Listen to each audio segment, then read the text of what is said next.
Hello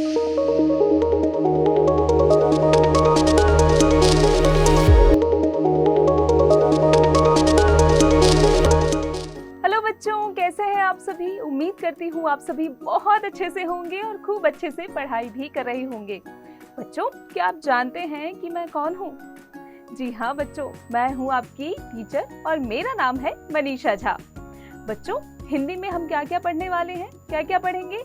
रोचक कहानियों के बारे में, संवाद के बारे में और कविताओं के बारे में। तो बच्चों, कक्षा की शुरुआत करते हैं।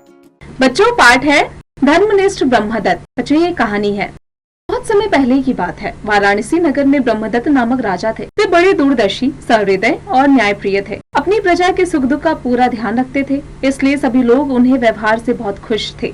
वे राजा के गुणों का बखान करते थकते न थे, परंतु राजा को किसी ऐसे व्यक्ति की तलाश थी जो उन्हें उनके अवगुणों से परिचित करा सके। एक दिन राजा ब्रह्मदत्त ऐसे ही किसी व्यक्ति की तलाश में वेश बदल कर निकल पड़े।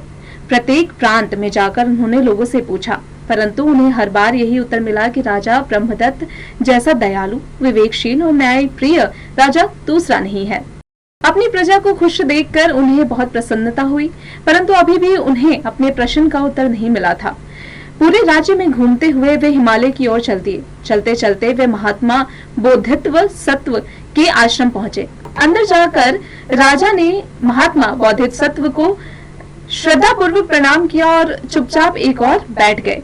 उन्हें भूख प्यास भी लगी थी। बोधिसत्व ने उन्हें खाने के लिए जंगल के पके फल दिए और कहा, वत्स, ये फल जाकर खाकर जल पियो। राजा ब्रह्मदत्त ने शौक से फल खाकर जल पिया। उन्हें फल बहुत ही स्वादिष्ट और मीठे लगे।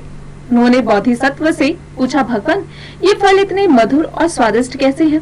इसका क्या कारण है? राजा ब्रह्मदत्त की बात सुनकर बोधिसत्व मंद मंद मुस्कुराने लगे और बोले, वत्स, इस राज्य का राजा धर्म और न्याय के अनुसार राज करता है, इसलिए ये फल इतने मीठे हैं। यदि राजा अन्यायी तथा क्रूर हो तो जंगल के फल मधुर तथा शक्कर आदि सभी कड़वे तथा स्वाद रहित हो जाएंगे। साथ ही संपूर्ण राष्ट्र भी कमजोर हो जाएगा। महात्मा बोधिसत्व की बात सुनकर राजा बिल्कुल शांत हो गए। उन्होंने अपना परिचय नहीं दिया और वहां से वापस राजधानी आ गए। उन्हें बोधिसत्व की बातों पर विश्वास नहीं हुआ। उन्होंने मन ही मन बोधिसत्व के कथनों को परखने का निश्चय किया। अगले दिन से राजा ने जानबूझकर धर्म तथा अन्यायपूर्ण शासन करना प्रारंभ कर दिया। चारों ओर हाहाकार मच गया। कुछ समय पश्चात राजा फिर बोधिसत्व के आश्रम गए और उन्हें आदर पूर्वक प्रणाम करके एक और बैठ गए। बोधिसत्व ने उन्हें फिर पके फल खाने के लिए दिए। जैसे ही राजा ने फल खाए तो उन्हें वे फल कड़वे लगे। राजा ने फल थूकते हुए कहा, ऋषिवर, ये फल इतने कड़वे और स्वादहीन क्यों हैं? बोधिसत्व ने कहा, वत्स, जब राजा अत्याचारी तथा अन्यायी हो तो उसका प्रभाव जंगल के फल तथा कंद मूल और सभी वस्तुओं पर पड़ता है। ब्रह्मदत्त बोले, ऋषिवर, आपके कहने का क्या तात्पर्य है? कृपया विस्तार से बताइए। बोधिसत्व ने कहा, वत्स, क्या आपने कभी गायों के झुंडों को नदी पार करते समय देखा है? यदि सबसे आगे चलने वाली गाय अपना मार्ग बदल ले तो पीछे चलने वाली गाय भी अपना मार्ग बदल लेती है। इसी प्रकार राजा अपने राज्य का नेता होता है। यदि राजा गलत आचरण करे और अधर्म को अपनाए तो प्रजा भी उसी रास्ते पर चलने लगती है। बोधिसत्व से जवाब पाकर ब्रह्मदत्त की सारी जिज्ञासा शांत हो गई। फिर उन्होंने बोधिसत्व को अपने बारे में बताते हुए कहा, हे महात्मन, मैं ही इस नगर का राजा ब्रह्मदत्त हूँ। मेरे कारण ही फल मीठे और फिर कड़वे हो गए, परंतु अब मैं ये निश्चय करता हूँ कि कड़वे फलों को पुनः मीठा करूंगा और कभी उन्हें कड़वा नहीं होने दूंगा। यह कहकर राजा ने बोधिसत्व को आदर पूर्वक प्रणाम किया और राजधानी आकर न्याय पूर्वक राज करने लगा। तो देखा बच्चों आपने कि जो लीडर होता है वही तय करता है कि उसके पीछे उसके लोग जितने भी हैं वो किस राह पर चलेंगे। इसीलिए हमें हमेशा सत्य के राह पर चलना चाहिए, अच्छे कर्म करने चाहिए, न्याय का दामन थाम कर रखना चाहिए और सत्य की हमेशा ही विजय होती है।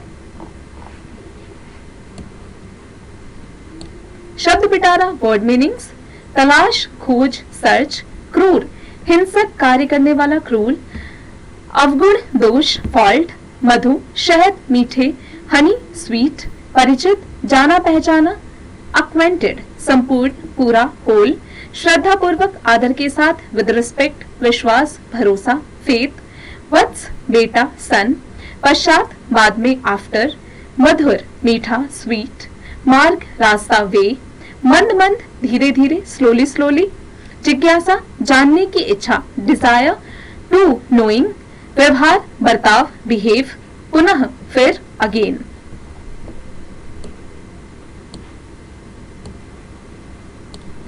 श्रुतलेख, डिक्टेशन, दूरदर्शी, सहृदय, क्रूर, श्रद्धापूर्वक, जिज्ञासा, ऋषिवर, झुंड, व्यवहार। अभ्यास, एक्सरसाइजेस, मौखिक उड़न। इन प्रश्नों के उत्तर दो। बच्चों, यहाँ जो प्रश्न दिए गए हैं उनके उत्तर आपको मौखिक रूप में देना है। इसका अभ्यास पाठ की मदद से स्वयं कीजिएगा।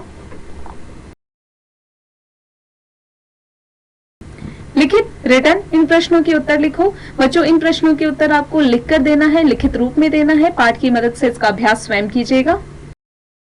सही उत्तर के सामने सही का चिन्ह लगाओ। महात्मा बोधिसत्व ने राजा ब्रह्मदत्त को खाने के लिए क्या दिया था? पके फल।